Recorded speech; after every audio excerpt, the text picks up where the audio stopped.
se están empezando a descubrir cosas muy curiosas, como por ejemplo que el espermatozoide no únicamente está pasando el DNA, sino que también está pasando las instrucciones de uso de DNA a base de pequeñas moléculas de microRNAs y cosas de esta. Estos son cosas que se están empezando a ver hace solo 5, 6, 7 años, no más. O sea, ¿qué puede significar esto? Pues bueno, esto puede ser parte, por ejemplo, que explique las infertilidades que no sabemos por qué pasan.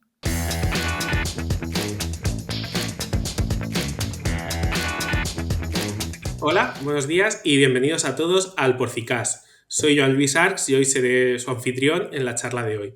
Hoy tenemos la suerte de contar con el profesor Joan Enric Rodríguez.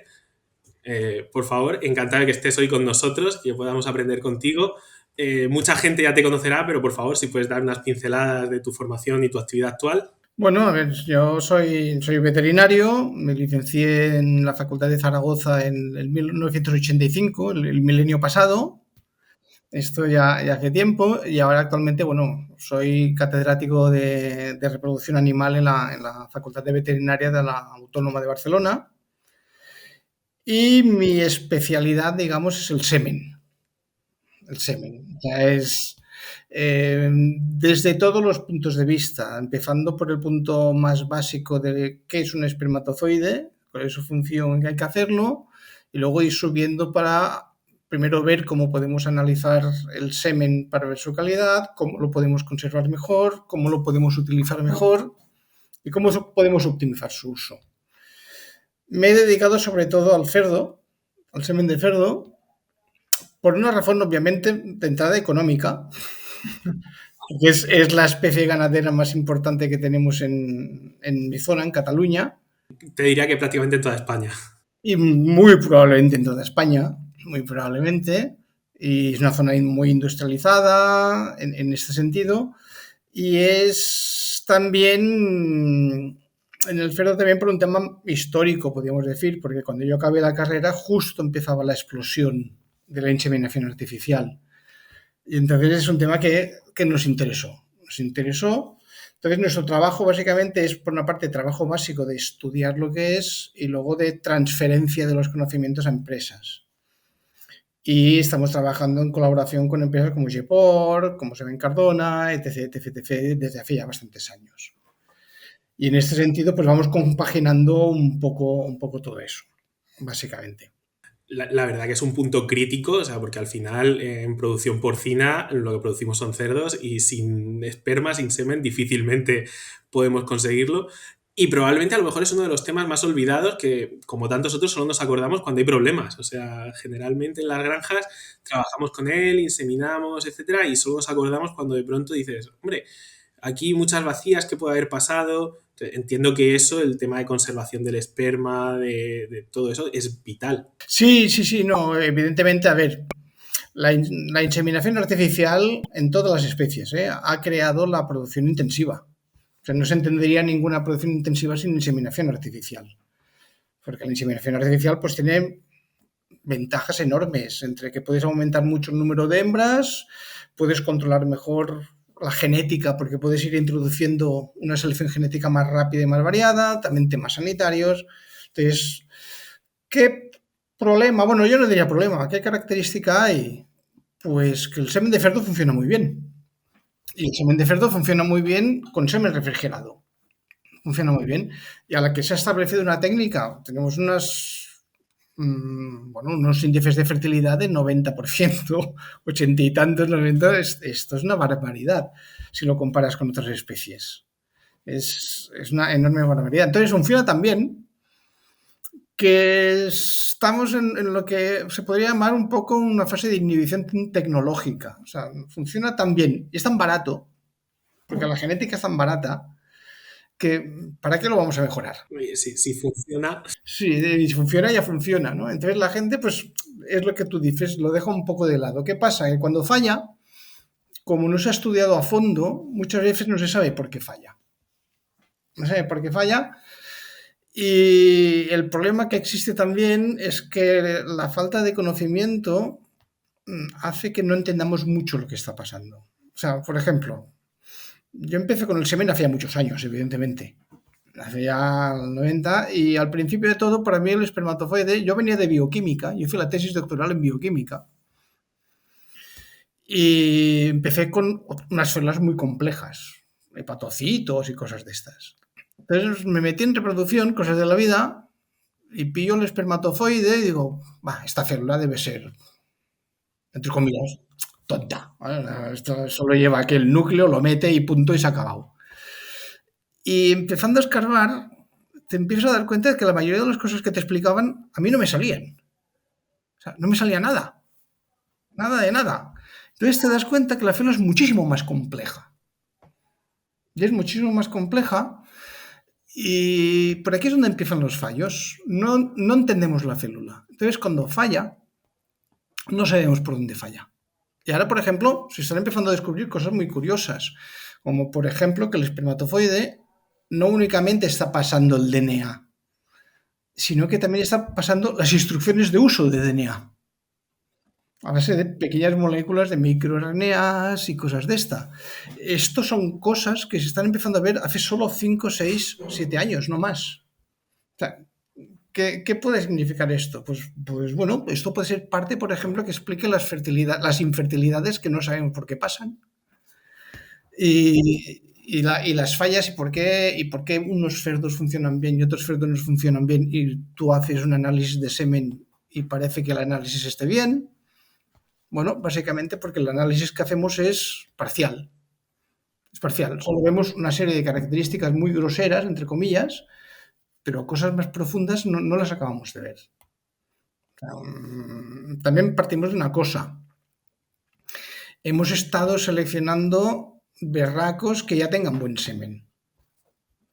Sí, de hecho tenemos un semen de sobras. Un semen de sobras. Y un poco también hay una razón histórica. ¿Vale? Ya empezamos a tener una edad y yo me acuerdo cuando se introdujo la inseminación artificial en este país. Y al principio se introdujo de una manera que hacía que fuera el propio ganadero el que se hiciera las dosis seminales.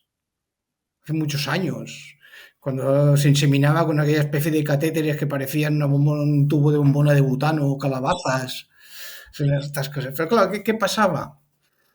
Pues que había ganaderos que manipulaban bien el semen y manipulaban bien los berracos y ganaderos que no. Porque un ganadero, bueno, no tiene por qué saber cómo funciona un laboratorio, aunque sea mínimo, mínimo. O sea, no es culpa suya. Entonces, ¿qué pasaba? Pues que los resultados de inseminación eran muy variables. Había gente que le funcionaba, gente que no le funcionaba. Entonces, una manera que los veterinarios intentaron optimizar el tema era, vamos a utilizar el semen de la máxima calidad posible. De la máxima calidad posible. Y entonces se montó unos estándares que ahora estamos viendo que no son necesarios.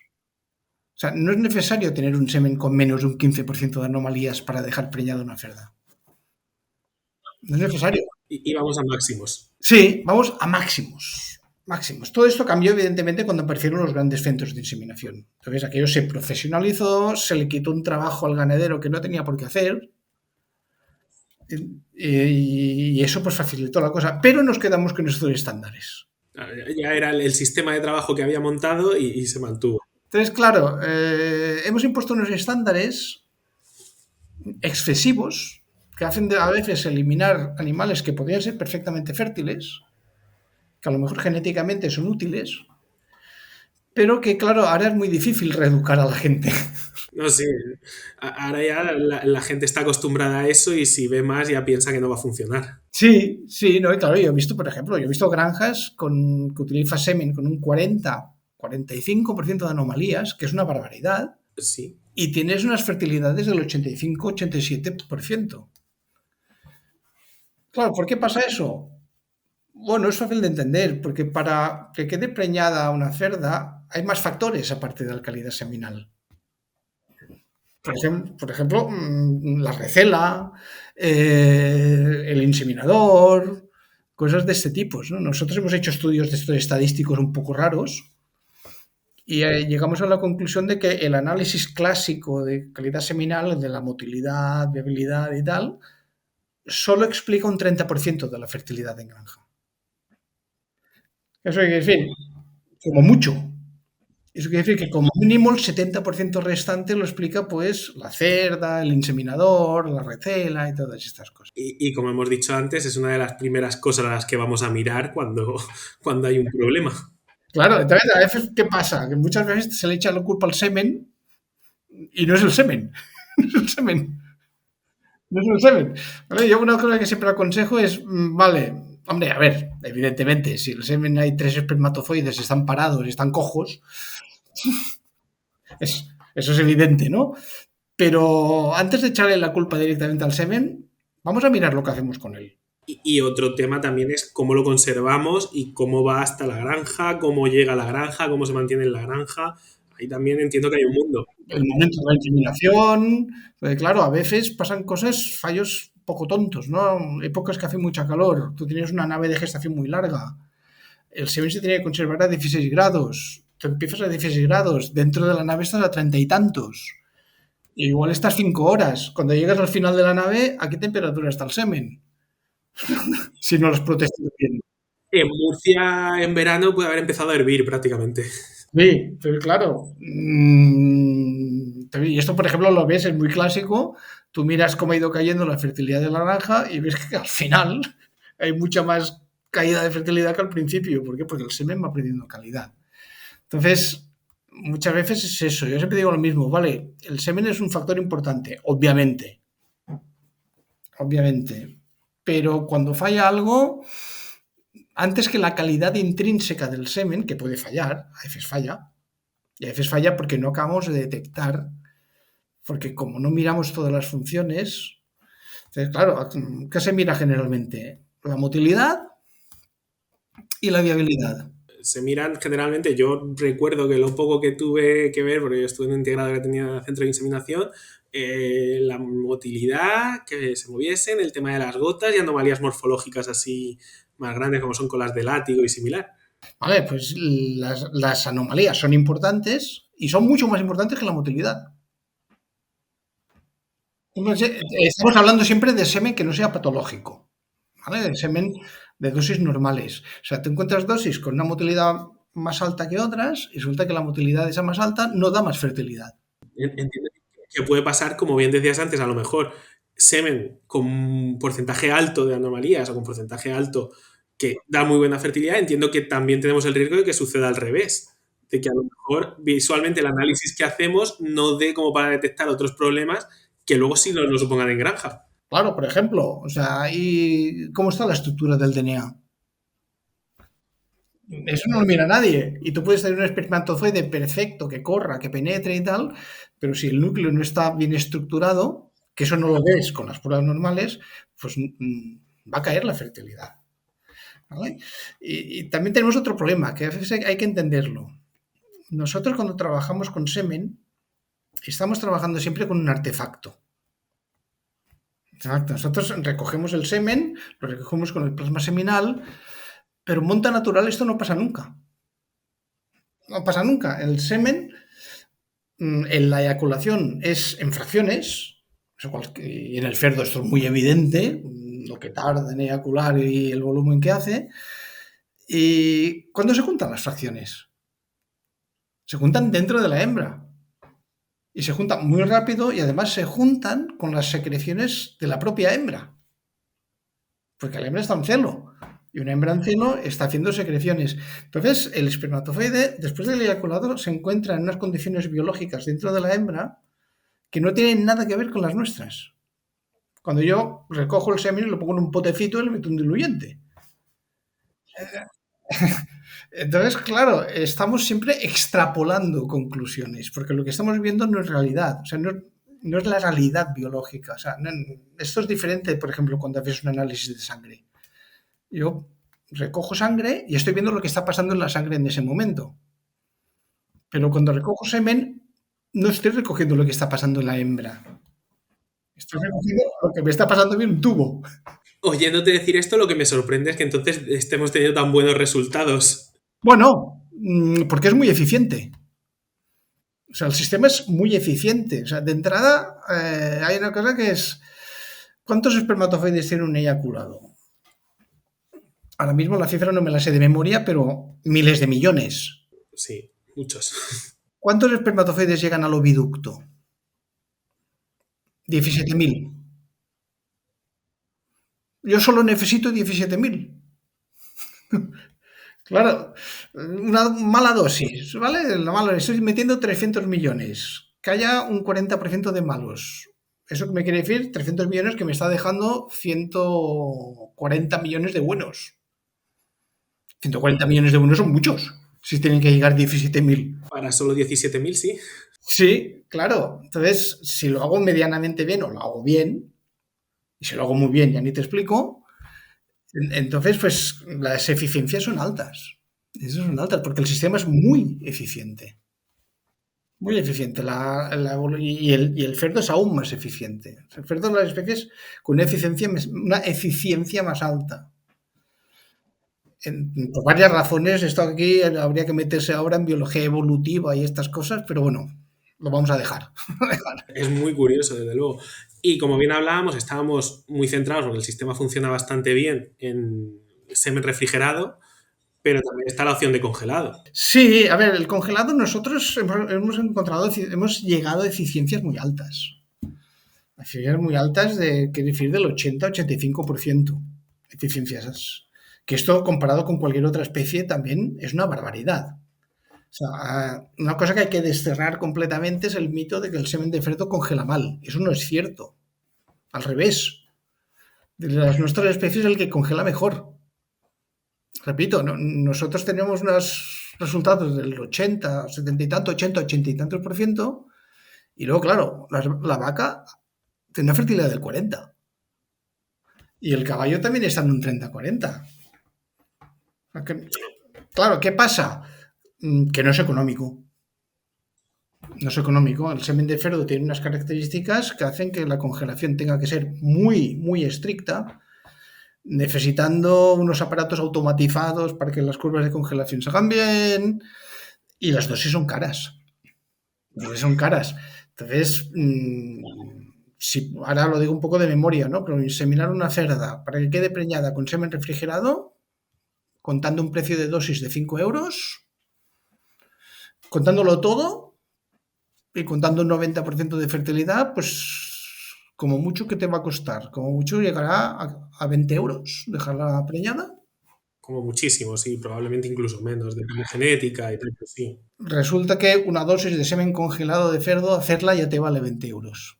Ahí está. Entonces, claro, en granjas normales no es eficiente. Volvemos a lo que comentábamos al principio, a lo mejor hemos muerto un pelín de éxito. O sea, al ser tan eficiente el tema del refrigerado, al ser tan efectivo, hemos llegado ahí y nos hemos contentado con eso porque nos da muy buenos resultados y es económicamente muy viable. Y es muy operativo, ¿no? Pero claro, pero sí, yo creo que y eso insisto, desde hace mucho tiempo insisto que el semen congelado sí que tiene una utilidad. Y es para las casas de genética. Claro, entiendo que favorece mucho esa mejora genética. Para mí sí, porque por lo menos tú lo que tienes es un banco de genética. O sea, una dosis de semen congelado te puede durar, la verdad es que no se sabe cuánto dura. La teoría, sí, no se sabe, porque la teoría dice que 200 años y aún no hemos llegado. O sea que, Habrá que probar dentro de unos pocos. sí, sí. Yo sí que puedo decir que he descongelado semen de toro en este caso, de los años 50 y estaba bien. De los años 50. Y entiendo que la tecnología para congelar en aquel entonces no es ni siquiera parecida a la de ahora. En absoluto, en absoluto. Las dosis son unas ampollitas de vidrio y unas cosas muy raras. Pero bueno, tuve la suerte de encontrarme con un centro de inseminación que guardaba reliquias. Como bien dices, como banco de genética y tal, puede ser una muy buena alternativa y una acción muy viable. Para mí sí, y creo que los centros de genética se lo tendrían que pensar más. Tendrían que pensar más. Es cierto que el semen congelado tiene problemas, y los problemas son básicamente de infraestructura. O sea, básicamente tú necesitas tener semen en tanques, eso quiere decir que tú cada mes tienes que pagar nitrógeno líquido, porque los tanques van perdiendo nitrógeno líquido. Sin ir más lejos, nosotros nos gastamos del orden de 400-500 euros al mes solo en nitrógeno líquido, para ir rellenando los tanques. Y luego otra cosa importante, que te tiene que llegar cada 2 semanas. Porque como te falle, ya puedes ir el tanque. Claro. Es muy sensible a cualquier tipo de fallo logístico. Y te tiene que llegar, pase lo que pase. Y haya una revolución, haya un terremoto o caiga un meteorito gigante. O sea, Una huelga de transporte, lo que sea. te tiene que llegar, sea como sea. Y garantizar esas dos cosas a veces no es fácil. No es fácil y eso también, pues, es comprensible que haya gente que diga, no, pues no me voy a meter yo en estas historias. Pero yo creo que es importante guardar genética. Y creo que además es importante guardar genética por una cosa. Yo me miro la ganadería, estoy en la universidad, digamos un poco desde la distancia. No estoy metido dentro de la batalla, ¿no? Y claro, desde afuera estoy viendo una cosa. Yo ahora a mis alumnos no sé muy bien qué explicarles de lo que pasará de aquí 5 años. No lo sé. No sé, no tengo ni idea de cómo será la ganadería, ni, ninguna, ¿eh? Pero la porcina tampoco, de aquí 5 o 10 años, no lo sé. No lo sé porque entre cambios climáticos que existen, eh, cambios de gustos de la gente, cuestiones económicas, la falta de agua, todas estas cosas, ¿a dónde vamos? No lo sé. Estás nombrando los principales retos del sector. Sí, claro, no lo sé. Entonces, a lo mejor resulta que de aquí a 5 años, igual necesitamos cambiar de genética. Y necesitamos cambiar de genética muy rápido. Siempre es una posibilidad. Y si tenemos unas reservas genéticas, igual podemos cambiar más rápido. Sí, es un tema a valorar por parte de las casas de genética e incluso del sector. Sí, sí, el a dónde vamos, ¿no? El a dónde vamos y qué previsiones podemos tener. O sea, por ejemplo, cambiando totalmente de especie. Nosotros también trabajamos con bovino. Entonces, ahora nos hemos metido en un proyecto internacional con Francia, con esta gente, para cambiar la genética de la vaca de los Pirineos. Porque tiene que cambiar, porque está cambiando el pasto. Y el pasto se está haciendo más resistente a la falta de agua, pero al hacerse más resistente a la falta de agua, se hace menos digerible. Y entonces, ¿qué pasa? Pues que se mueren las vacas. Se mueren. Este año en Pirineos ha habido una mortalidad media de vacas en montaña de un 15%. Ha habido explotaciones que han perdido un 30-40% de animales. Pues hay que cambiar la genética de estos animales.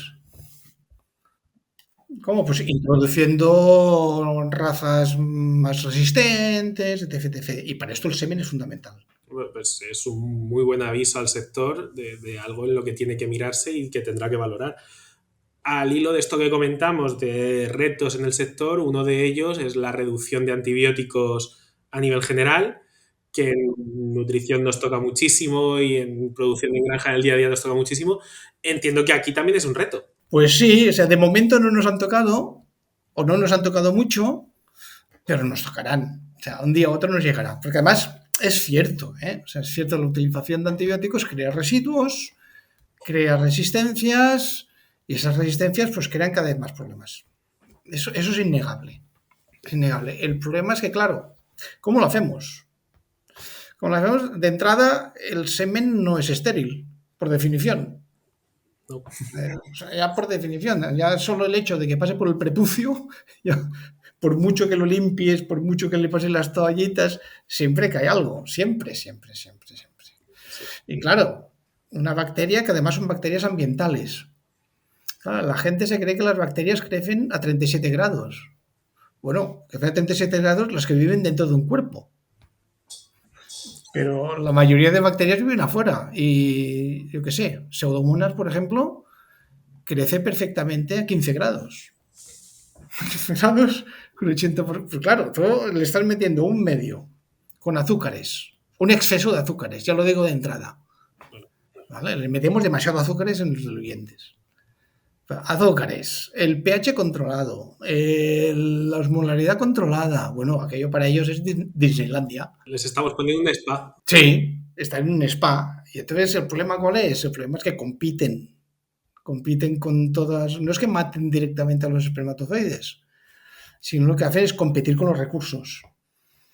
y como los microorganismos se multiplican a una velocidad estratosférica, pues en muy poco tiempo se acaban puliéndolo todo. Entonces, claro, ¿esto cómo lo arreglamos? Hay varias vías que están en marcha. O sea, por ejemplo, los alemanes lo que están intentando es, bueno, una cosa que es lógica, que es vamos a conservar el semen a 4 grados, no a 17. ¿Vale? A 4 grados, ¿qué hacemos? Enlentecemos el crecimiento de las bacterias. Entonces te va a durar un par de días más. Que a nivel comercial, a ver, la mayoría de la gente utiliza semen los 2 primeros días después de la obtención. Sí, suele ser bastante rápido el uso. Sí, aunque el diluyente te dure una semana, la mayoría de la gente es un poco lo que dijimos antes. Cuanto más tiempo dura, menos se mueve, la gente no se mueve y ya dice, ay, que está mal. Cuidado. Yo te he de decir que he inseminado cerdas con semen inmovilizado, que no se movía ninguno, y han quedado preñadas. ¿Por qué? Porque se movían dentro de la cerda, aunque yo no. Es lo que decíamos antes. Muchas veces lo que nosotros vemos afuera no corresponde literalmente con lo que hay adentro. Sí que es complicado a nivel mental para muchos de nosotros, que tenemos muy grabado a fuego lo de la motilidad y tal. Pues a ver, todo el mundo que haya trabajado con semen de cerdo sabe perfectamente que a la mínima manipulación que haces le cae la motilidad. O sea, lo centrifugas, se inmovilizan. Lo pasas por un filtro de estos de tipo porcipure o cosas de estas, se inmovilizan. ¿Están muertos? No, no están muertos. Tú pillas esos, los metes en la cerda y queda preñada. Aunque tú los veas allá inmovilizados. ¿Por qué? Porque se activan.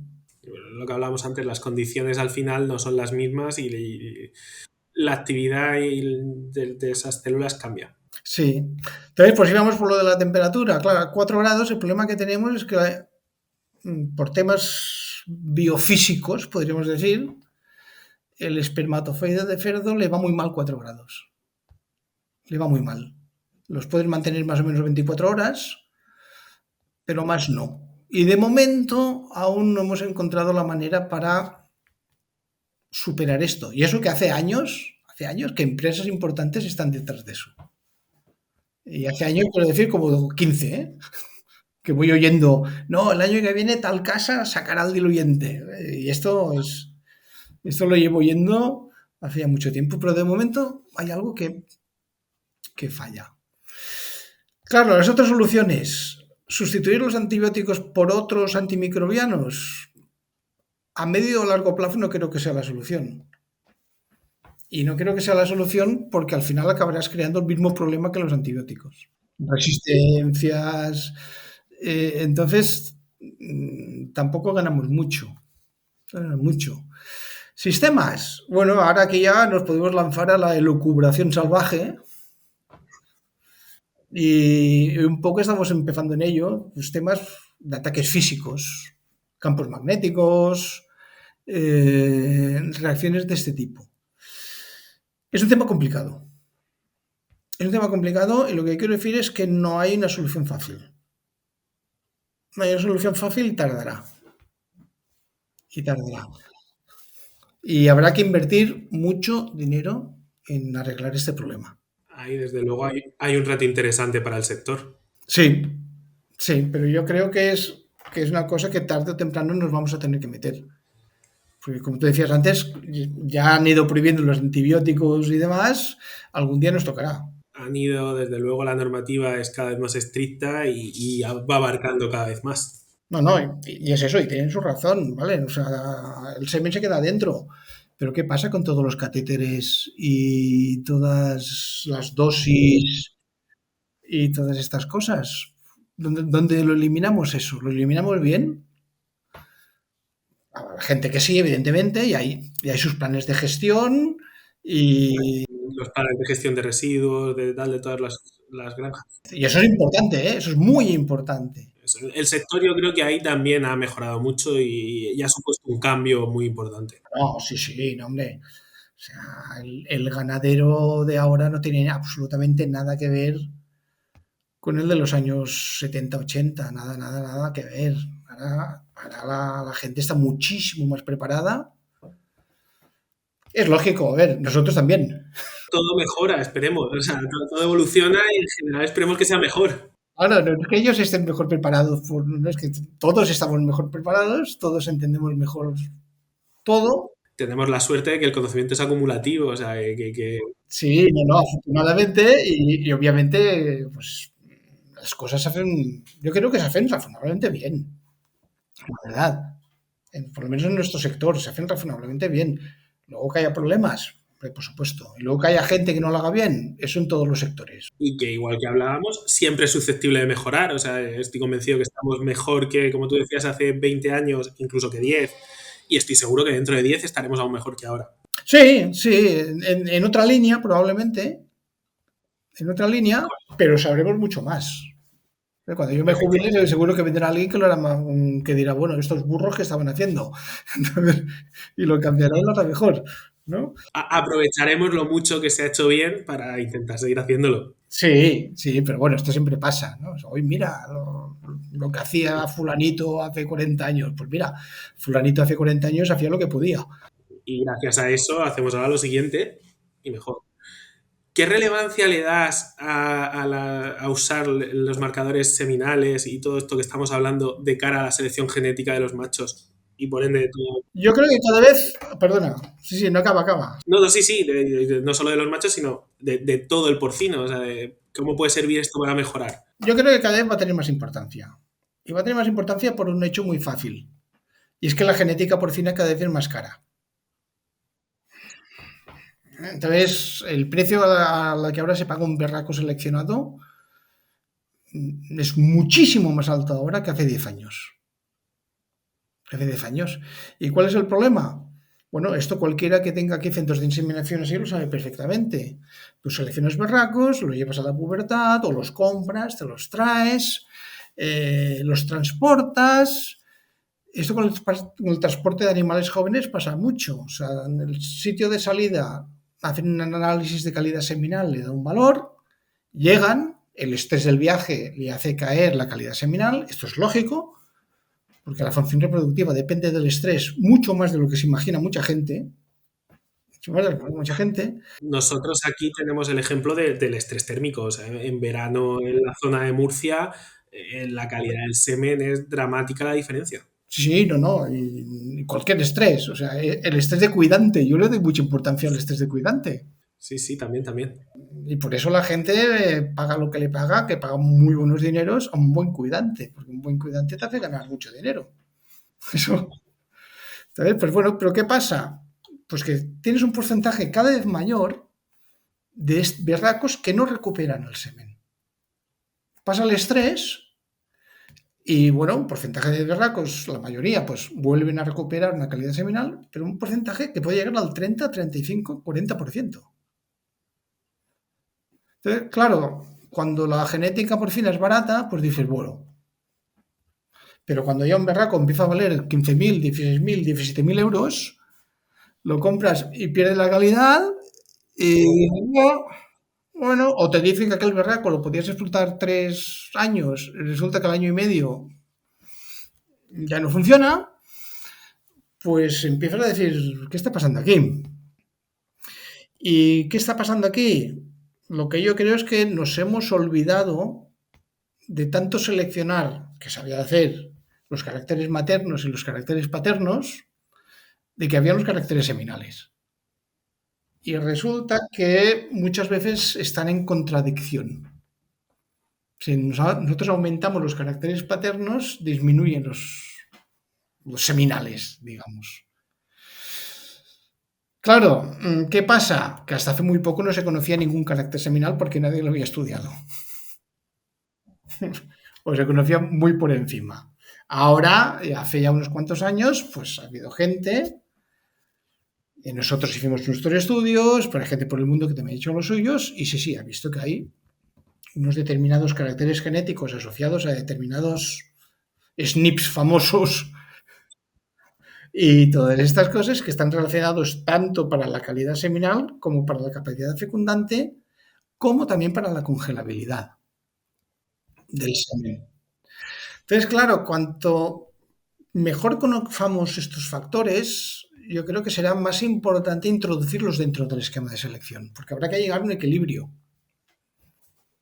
Hay que llevar un equilibrio. No se puede dejar perder la calidad seminal tanto que llegue a ser prohibitivo el precio del semen.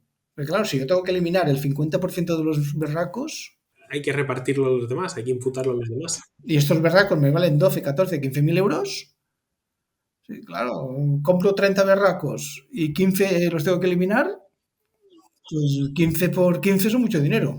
Mucho dinero a repartir en el resto. Claro, eso habrá que repercutirlo por algún sitio, ¿no? Entonces, yo creo que las empresas de genética tenían que empezar a valorar seriamente la introducción de estos tipos de caracteres que ya empiezan a conocerse. Como bien dices, según se conozcan más y según se vea su importancia, se irán valorando más y mejor. Sí, yo creo que sí. Y luego lo que te decía al principio, detrás de todo esto hemos empezado a ver, no nosotros únicamente, gente del mundo, ¿no? Que existe la carga epigenética. Es decir, que eso ya lo complica aún más, ¿no? O sea, porque si ya entendíamos poco de la genética, de la epigenética, ahora mismo estamos. En pañales. Sí, sí, ¿no? Claro, porque hay una cosa que la gente no acaba de entender. Vale, yo he de pasar el DNA, evidentemente. Pero, ¿por qué dos gemelos no son exactamente iguales?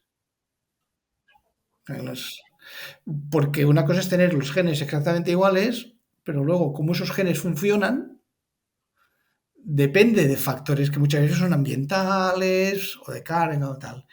Y lo que controla cómo funcionan estos genes son estas cargas epigenéticas. ¿Vale? Pues estamos viendo que los espermatozoides, en parte, pueden estar interviniendo en cómo se van a poner en marcha determinados genes. Y eso, por ejemplo, explicaría, esto ya es una elucubración un poco salvaje, el fenómeno de la partenogénesis. O sea, en el reino animal, prácticamente todos los fila, digamos, todas las subdivisiones del reino animal tienen partenogénesis. Es decir, óvulos o ocitos que se empiezan a multiplicarse y te dan un individuo. Pero los mamíferos no. Y los mamíferos no, porque se ha podido ver que las partenogénesis no puede tirar adelante porque no se hace placenta. Porque resulta que los genes del ovocito no pueden expresarse. Qué curioso, no lo sabía. Es lo que pasa. Entonces, han de ser los del espermatozoide, no pueden ser los del ovocito. Y entonces estamos viendo, empezando a suponer que a lo mejor esta carga epigenética en parte está relacionada con esto. Yo lo que estoy aprendiendo hoy es que igual esa célula tan simple no es tan simple. No lo es. Hablábamos al principio. No lo es. O sea, no lo es. Yo me pasé 5 años desaprendiendo todo lo que sabía porque no me funcionaba nada, ya te lo digo, o sea, nada me funcionaba. Era una cosa, una cosa. Y hay muchas cosas que son obvias y que no les tenemos en cuenta. O sea, lo que decíamos antes, ¿por qué necesitamos miles de millones de espermatozoides? Si al final fecundarán 50. Pues no lo sé. No lo sé, pero alguna razón tiene que haber para esta pérdida. Sí, a nivel biológico es como un gasto que dices un poco superfluo, pero por algo será. Sí, ya a nivel mucho más fino también, el espermatozoide tiene mitocondrias, ¿no? O sea, cada estudio un poco de esto, mitocondria energía, es la que da energía, vale, sí. Pero tiene 200. O sea, un espermatozoide de salmón o de gallina tiene 2. No tiene 200. O sea, ¿para qué quiere tantas? Cuando luego, precisamente en el cerdo, yo de mi época de bioquímica me vienen estas cosas, hicimos un estudio energético, decir, a ver, le ponemos azúcares y a ver cómo los aprovecha. Y resulta que la energía que produce de mitocondrias es miserable. Es un 10%. Entonces, bueno, a ver, ¿qué me estás explicando? O sea, tú tienes aquí un sistema de hacer energía que no está funcionando y tienes muchos. O sea, Es redundante. sí, sí. ¿Qué estamos viendo? Que en realidad hace energía, obviamente, pero lo que está regulando es el tiempo de vida del espermatozoide. Lo que va a vivir el espermatozoide. Eso lo regulan las mitocondrias. Entonces ahora nosotros estamos jugando con estas mitocondrias para poder hacer vivir más o menos al espermatozoide. para regular esa viabilidad, que también sería muy importante. También sería muy importante para su conservación. Desde luego lo que hoy estamos viendo es eso, que no es tan simple y que hay mucho más ahí detrás. Bueno, yo me estaría horas hablando contigo, pero tenemos que ir ya más o menos. Entonces, ¿alguna recomendación final, aparte de que no es tan importante o no es solo importante el semen, sino cómo lo usemos? Recomendación final. Bueno, a ver, primero, el sentido común. ¿Vale? El sentido común. O sea, siempre digo lo mismo. Si en una granja las cosas funcionan, déjalas. Eso es una gran verdad que creo que si no tienes problemas, no los busques, No los busques. que ya te llegarán. Si tú ya estás bien con tu semen y tienes tus 80 y tantos % de fertilidad y tal, déjalo. Déjalo, ¿vale?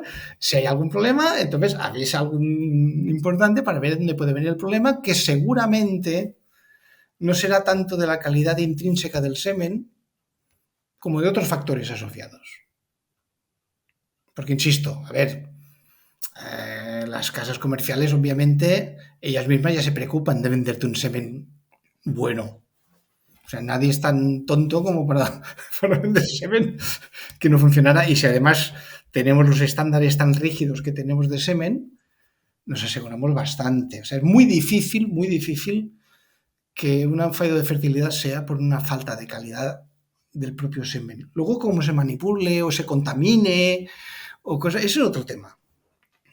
Es otro tema. Y si te falla, vale, habrá que ver la calidad intrínseca, pero seguramente tendrás que ver por qué me ha fallado esta calidad intrínseca. O sea, ¿qué he hecho? ¿Qué hay?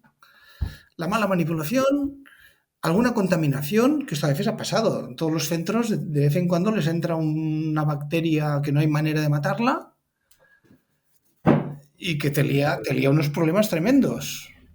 Y eso regularmente bueno, en todos los centros que conozco alguna vez les ha pasado. ¿No? Porque te lía un bacterio de esos ambientales que no hay antibiótico que lo mate y con nombres extraños y que crecen de cualquier manera y tienes un problema. Tienes un problema, pero eso ya no es el semen en sí. Claro, es la manipulación tanto en granja como previa, como posibles contaminaciones. Esa palabra tan veterinaria que nos encanta, que es el manejo, que no quiere decir nada. Sí, esa y multifactorial son dos que nunca aclaran nada, pero las decimos mucho. Sí, sí, manejo y estrés nos encantan. Son dos palabras que nos encantan. Y ese sería el consejo. O sea, sentido común y a las casas de genética que empiecen a plantearse guardar genética para los tiempos venideros. Y guardar genética significa que hagan números y que vean lo que les cueste mantenerse en congelado. Porque a la larga, a medio o largo plazo, eso puede ser muy importante. Sobre todo teniendo en cuenta que no conocemos, estamos en un periodo de incertidumbre del futuro. Es como, pero, entonces, ¿cómo será el cerdo de aquí 10 años? ¿El cerdo que se venderá en el supermercado? Pues no lo sé, no lo sé. Entonces, ¿qué genética utilizaré? Pues no lo sé, no lo sé, ¿no? ¿Qué mercados habrá? Entonces, pues tener reservas puede ser importante. Siempre puede ser muy interesante y tendremos que irlo viendo en los próximos años.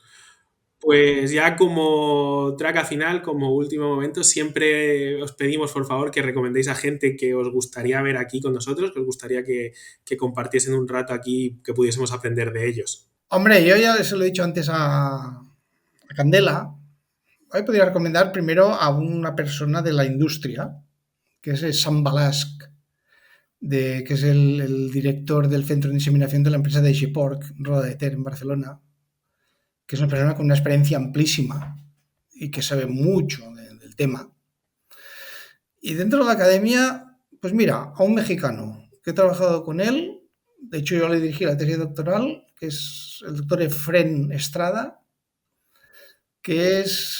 trabaja en la Universidad Autónoma de Guerrero, en México. Y tiene también una especie de spin-off y trabaja mucho con semen congelado. Fue con la persona con la que optimizamos los métodos de semen congelado, de hecho, y que tiene mucha experiencia en todo el tema de manipulación y conservación de semen. Creo que sean dos personas interesantes, no muy conocidas. Bueno, Sam sí, Sam es bastante más conocido, pero a nivel nacional. Recogemos el guante y seguro que puede ser muy, muy interesante compartir otro rato con ellos.